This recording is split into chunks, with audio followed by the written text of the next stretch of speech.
Hey everyone, कैसे हो आप सब लोग। स्वागत है आपका, वेलकम है आपका, वार्म वेलकम है आपका, क्यूट वेलकम है आपका मेरे यूट्यूब चैनल पे। सो सर, आज आप हमें क्या बताने वाले हो। आज हम लोग page number 7.62 CA final chapter number 7 का स्टार्ट करेंगे। पेज नंबर है 7.62 एसएम का। एक नया अपडेट है। मैंने क्या किया है, आईसीआई के एसएम को वर्ड में कॉपी करके जस्ट उसका ब्रेक डाउन किया पेरास को, ताकि आपको थोड़ा सा इजी रिटेंशन हो। क्योंकि काफ़ी सारे स्टूडेंट्स का मेरे को रिक्वेस्ट आया कि सर आप इसको थोड़ा सा ऐसा या कंप्यूटराइज नोट्स दीजिए, तो वो भी मैंने कर दिया है। सो आपके लिए काफ़ी याद करना काफ़ी इजी हो जाएगा। जो बच्चे डायरेक्टली स्टडी मटेरियल से पढ़ रहे हैं तो same to same similar line मिलेगी। तो यहाँ पे जो मैंने रेड हाईलाइट किया है आपको, जो रेड बोल्ड किया, जैसे सब सेक्शन 12 सेक्शन 143, तो उसको आप क्या करो, स्टडी मटेरियल के अंदर आप उसको हाईलाइट कर लो, तो आपका काम हो जाएगा। Same to same study material है, मैंने कुछ भी लाइन एडिशन डिलीशन नहीं की है। एक खाली आपके लिए बढ़िया काम क्या किया है, एक तो पेरास को मैंने ब्रेक डाउन कर दिया। पेरास को ब्रेक डाउन करके ये जो बॉक्स में दिख रहा है ना, लाइट ऑरेंज बोल सकते हैं इसको, या लाइट ब्राउन। सो इसमें ये जो आपको बॉक्स में दिख रहा है ना, खाली आपको उतना सा ही याद करना है। पढ़ना सारा है आपको, लेकिन याद खाली कितना करना है, ये इतना सा ही याद करना, आपका काम खत्म हो जाएगा। सो सर, मैंने क्या किया है, पूरा पैरा था उसको ब्रेक डाउन कर दिया ताकि आप इजीली कनेक्ट कर पाओ, और उसको बॉक्स में एक बना दिया कि भाई आपको इतना ही सिंपल पैरा याद रख के जाना है एग्जाम के लास्ट डे रिवीजन के लिए। तो ये पैरा, ये जो बॉक्स है, मैंने हर एक टॉपिक के लिए बना दिया है, तो इससे आपका काम और इजी हो जाएगा। सो लेट्स स्टार्ट कि सर ड्यूटी क्या है। आज अगर किसी कंपनी में फ्रॉड होता है, फ्रॉड कितने भी अमाउंट का हो सकता है, 10 लाख रुपए का भी हो सकता है, 1 रुपए का भी फ्रॉड हो सकता है। Fraud is fraud. मैंने चोरी की 10 रुपए की, एम्प्लॉय ने चोरी की 10 रुपए की, तो क्या ऑडिटर को 10 रुपए भी रिपोर्ट करना पड़ेगा। लगता है कि भाई चोरी करी है लाखों रुपए की, तो मैंने लाखों रुपए का जो चोरी हुई है या फिर फ्रॉड हुआ है, तो क्या मुझे क्या जिम्मेदारी है आज ऑडिटर की, क्या जिम्मेदारी है आज मैनेजमेंट की, क्या जिम्मेदारी है बोर्ड ऑफ डायरेक्टर्स की, और व्हाट इज द जिम्मेदारी ऑफ ऑडिट कमिटी। तो किस किस का यहाँ पे रोल रहेगा वो हम लोग समझेंगे। सो बढ़िया पैरा है, थोड़ा क्वेश्चन वाइज भी अच्छा खासा पोर्शन आ जाता है। सो सर, यहाँ पे आज हम लोग चैप्टर नंबर 7 का एसएम का पेज नंबर 7.62 से 7.66 का पेज नंबर पढ़ेंगे अच्छे से। सो सर, सबसे पहले फ्रॉड क्या होता है, व्हाट इज फ्रॉड। बेसिकली एक इंटेंशनल एक्ट जिससे हम लोग क्या कर रहे हैं कि भाई हम लोग क्रेडिटर्स को नुकसान पहुंचा रहे हैं, बेसिकली हम बिजनेस को नुकसान पहुंचा रहे हैं, सिंपल सी बात। ठीक है, ये हमारा हो गया फ्रॉड। एक रॉन्गफुल एक्ट, एक इंटेंशनल एक्ट, भाई या तो कंपनी के खुद के डायरेक्टर ने किया हो, या फिर कंपनी के ऑफिसर ने किया हो, या कंपनी के एम्प्लॉयज ने किया हो। ठीक है, और किसके अगेंस्ट किया हो, कंपनी के अगेंस्ट किया हो। ठीक है ना, तो हम उसकी बात कर रहे हैं। सो सर, सेक्शन 143 सबसेक्शन 12 में हाईलाइटेड सेक्शन ही पढ़ रहा हूँ, जो बाकी का है सारा वो रीड ओनली है। आपको पढ़ना हो तो पढ़ो, नहीं पढ़ोगे तो भी चलेगा, क्योंकि खाली आपको याद कौन सा करना है, खाली जो ऑरेंज हाईलाइटेड बॉक्स वाला है उसको आप बढ़िया सा स्क्रीनशॉट ले लेना। आपको वैसे भी पीडीएफ इसकी मेरे व्हाट्सएप चैनल पे, मेरे टेलीग्राम चैनल पे आपको मिल जाएगी ये की ये पीडीएफ। आप में जो मैंने यहाँ पे रेड किया है उसको आप हाईलाइट कर लो एसएम के अंदर, और जो ऑरेंज बॉक्स में किया है वो आप कहीं नोटबुक में उतार लो, या फिर जहाँ पे भी आप लास्ट डे रिवीजन नोट्स बना रहे हो आप वहाँ पे भी कर सकते हो। सो सर, पहला बोलता है मेरा सेक्शन 143 सबसेक्शन 12 क्या बोलता है कि sir, if the auditor of a company, auditor एक कंपनी का रीजन टू बिलीव, उसको बिलीव है। रीजन टू बिलीव क्या होता है वो हम समझेंगे एक छोटे से क्यूट से एग्जांपल के साथ। अगर उसको लगता है कि ऑफेंस हुआ है फ्रॉड का, ओके, किसने किया है सर फ्रॉड, ऑफिसर और एम्प्लॉयज ने। तो सर किसने किया है फ्रॉड, ऑफिसर और एम्प्लॉयज ने। तो उसको क्या करना पड़ेगा, रिपोर्ट करना पड़ेगा ये मैटर किसको, सेंट्रल गवर्नमेंट को, कि sir auditor of a company को रीजन टू बिलीव है कि भाई फ्रॉड कमेंस हुआ है।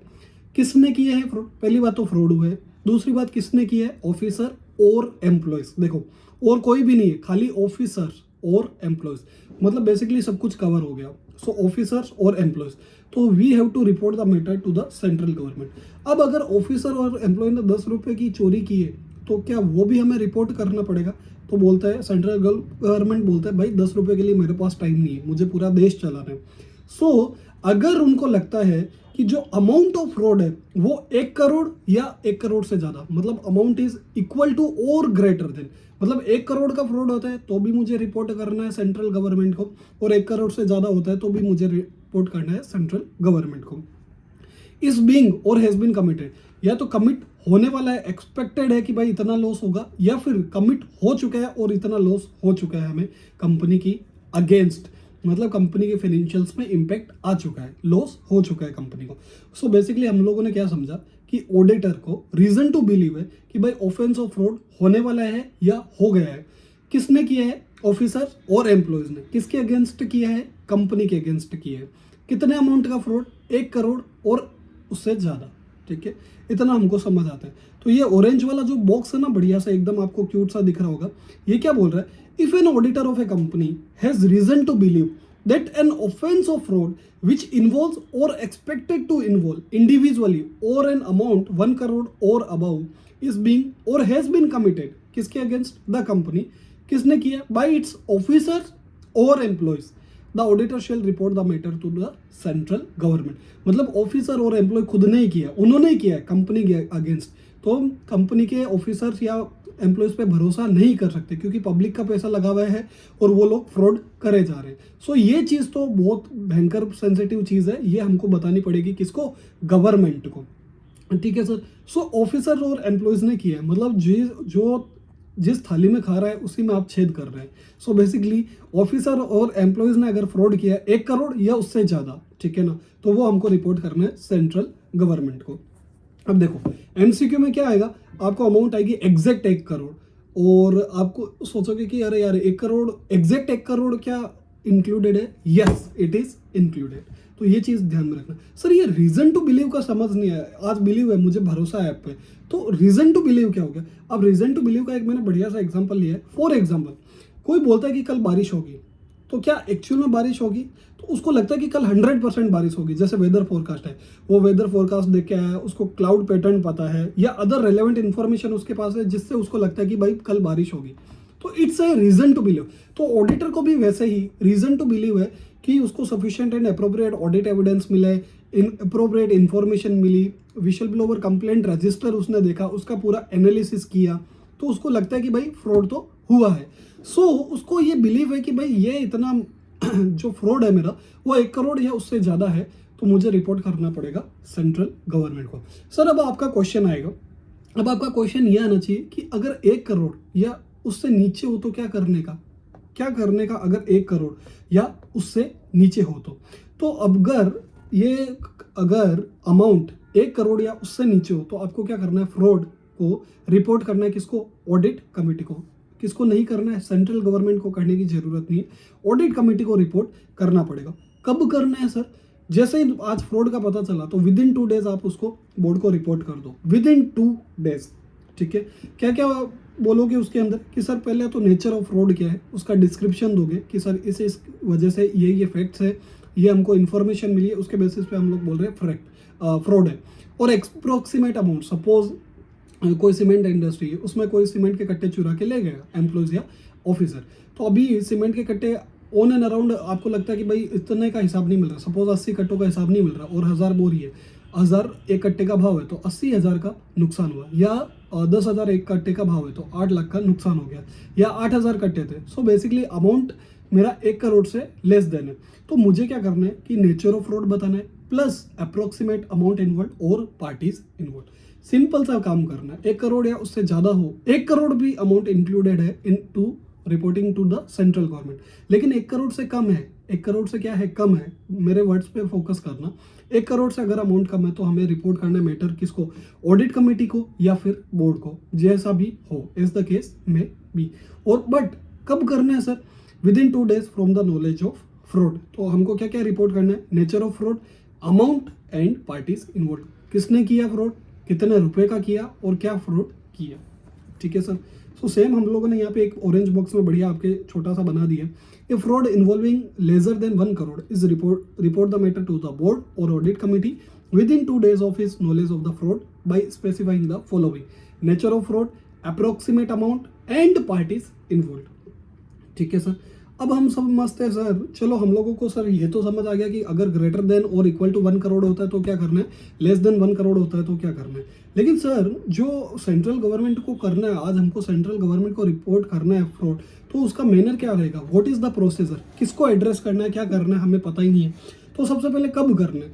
अब जैसे आज मुझे फ्रॉड का पता चलता है, ठीक है ना, तो सबसे पहले मैं क्या करूंगा कि भाई मैं गलत भी हो सकता हूँ, अभी मैं डायरेक्टली सेंट्रल गवर्नमेंट के पास नहीं जा सकता क्योंकि इट्स वेरी सेंसिटिव कि भाई ऑफिसर और डायरेक्टर ने ही फ्रॉड किया और मैं डायरेक्टली बिना किसी सबूत के, पक्के सबूत के, मेरे पास prima facie I am reason to believe, लेकिन मेरे पास पक्का सबूत नहीं है कि भाई एक्चुअली हुआ है, तो मैंने बोर्ड ऑफ डायरेक्टर और ऑडिट कमेटी को बताया फ्रॉड के बारे में। फ्रॉड हुआ, मैंने बोला कि एक काम करता हूँ, और मुझे लगता है कि भाई वो 1 करोड़ से ज़्यादा है, तो मैंने बोला बोर्ड और ऑडिट कमेटी को बोला, कॉल किया, मेल, एक टीम डिस्कशन रखा कि सर हमें ये लगता है कि यहाँ पे फ्रॉड हुआ है और 1 करोड़ से अमाउंट उसका ज़्यादा है। तो जैसे ही आज हमको पता चला कि फ्रॉड हुआ है, तो विद इन 2 डेज हम लोगों ने मीटिंग परमानेंट अर्जेंट बेसिस पे, फ्लाइट बुक करके अर्जेंट बेसिस पे हम लोगों ने उनको बुलाया और बोला कि सर ये तो फ्रॉड है और 1 करोड़ से ज़्यादा है, ये चीज़ हमको लगती है, तो आप हमें रिप्लाई करो या ऑब्जर्वेशन करो। हम लोग ही डेडलाइन देंगे, डेडलाइन देगा ऑडिटर, किसको? बोर्ड ऑफ डायरेक्टर और ऑडिट कमेटी को, कि भाई विद इन 45 डेज मुझे इस चीज़ का जवाब चाहिए। तुम चाहे इन्वेस्टिगेशन करो, स्पेशल इन्वेस्टिगेशन टीम बिठाओ, जो भी करना है करो, बट मुझे विद इन 45 डेज आपका ऑब्जर्वेशन या आपका रिप्लाई चाहिए कि भाई ये फ्रॉड नहीं है। नहीं है तो क्यों नहीं है, उसका सब्सटेंटिव और कोरबोरेटिव एविडेंस दो।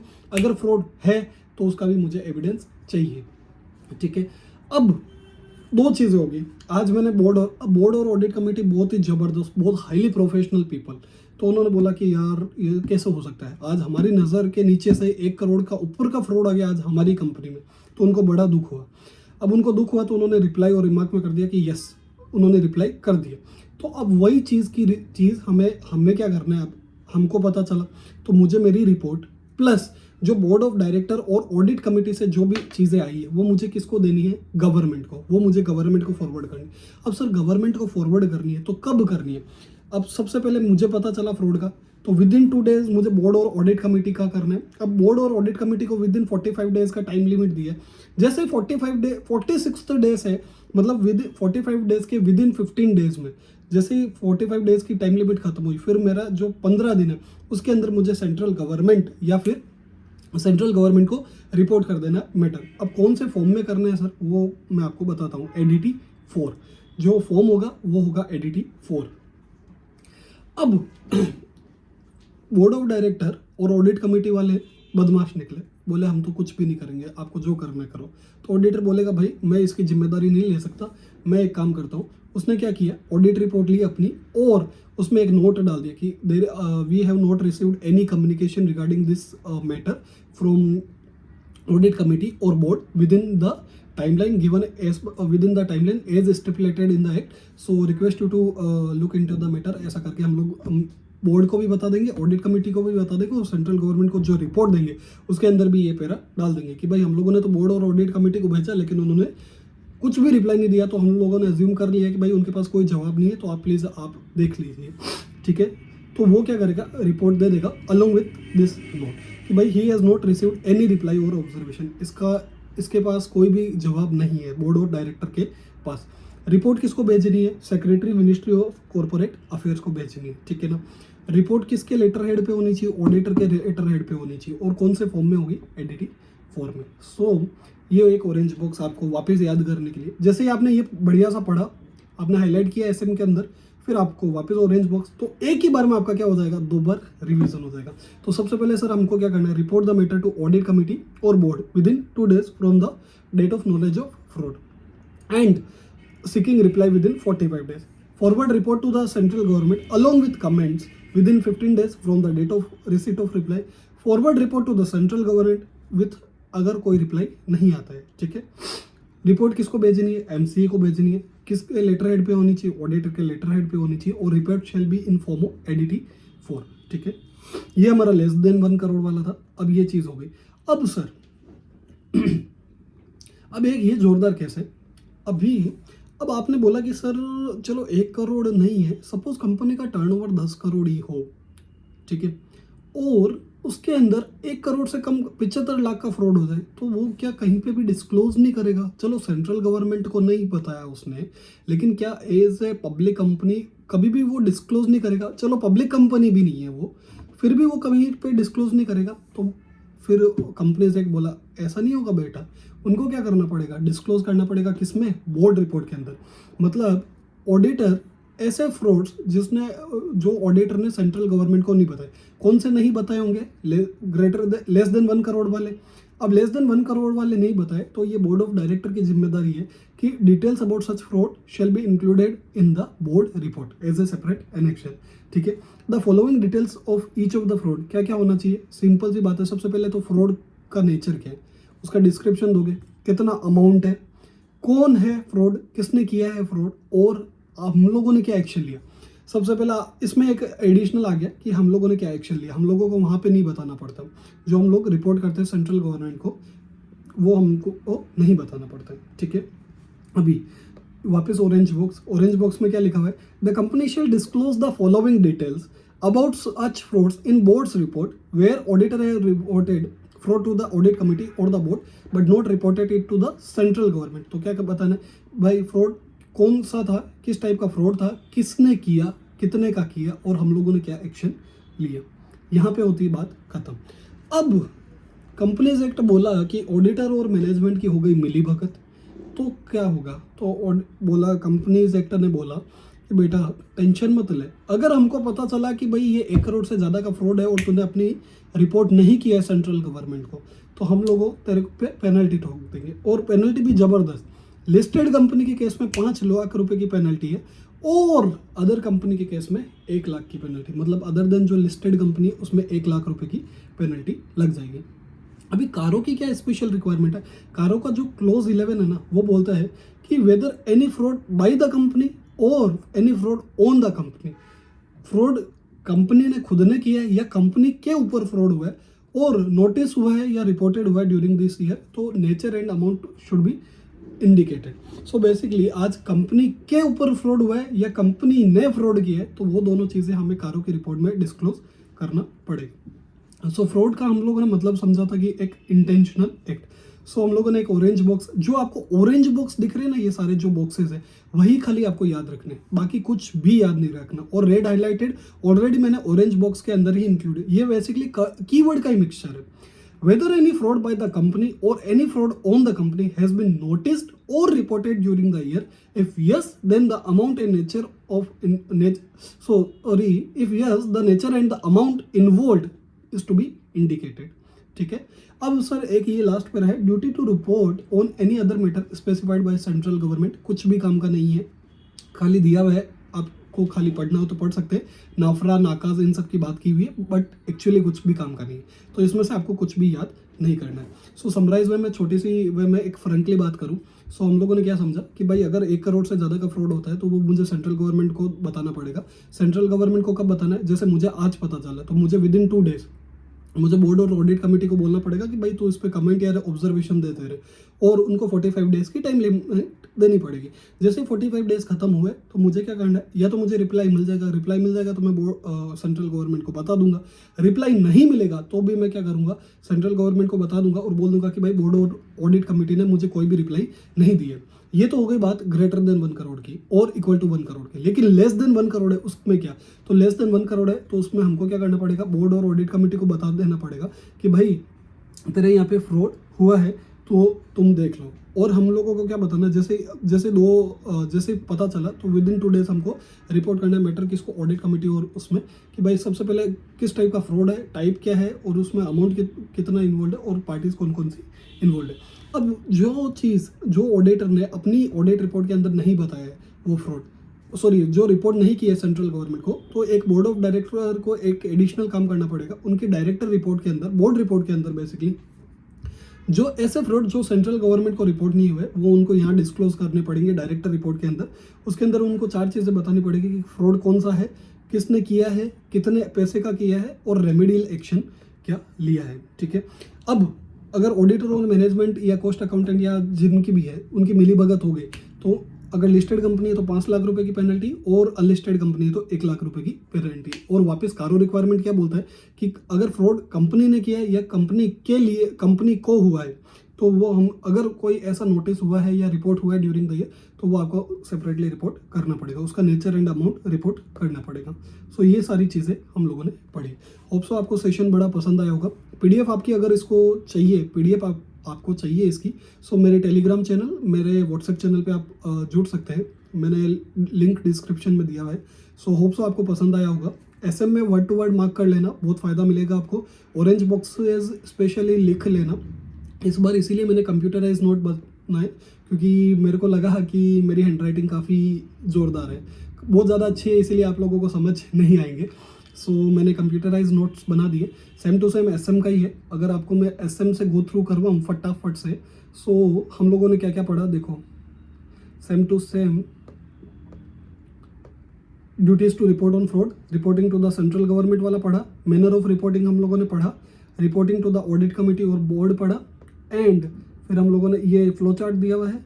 एंड लास्ट में ये पूरा सारा का सारा example. On duty to report on any other matter specified by the central government. So these are the things जहाँ पे हम लोगों ने पढ़ा है, और आपका यहाँ पे खत्म हो गया। सो हम लोगों को 4 बॉक्सेस याद करने और आपका काम खत्म। सो इससे ज़्यादा short notes I don't think so कि कुछ हो सकता है। फिर इससे ज़्यादा अगर शॉर्ट लिखोगे तो मार्क्स नहीं मिलेंगे। So let's not worry about it. आगे अभी अपना आने वाला है कारो 2020 इस चैप्टर का बचा है, जो भी मैं फटाफट डाल दूंगा। अभी क्या करेंगे, अपन 4-5 पेज पढ़ेंगे, लेकिन मैं ट्राई करूंगा कि हर दूसरे दिन मैं वीडियो डाल सकूं। सो प्लीज़ आप कंटिन्यू रहना। और जैसे ही बढ़िया लगता है आपको, बढ़िया चैनल लगता है, तो please like share and support please करना, लाइक भी करना, शेयर भी करना, ताकि जो काफ़ी सारे बंदे ऐसे होते हैं जो फैमिली कंडीशंस की वजह से या फिनेंशियल कंडीशन की वजह से क्लासेस नहीं ले पाते, तो उनको इन क्लासेस का बेनिफिट मिल सके। Thank you so much. All the best for your exams जो अभी मई 2024 आ रहे हैं, उसके लिए ऑल द वेरी बेस्ट। किसी स्टूडेंट को पर्सनल डाउट है, कुछ भी डाउट है, तो मेरे दिए गए नंबर 7990722766 पे आप कांटेक्ट कर सकते हैं। 24/7 आप एक व्हाट्सएप मैसेज ड्रॉप कर दीजिए, आपको विदिन 4 to 8 आवर्स आपको रिप्लाई मिल जाएगा। Thank you so much, have a nice day.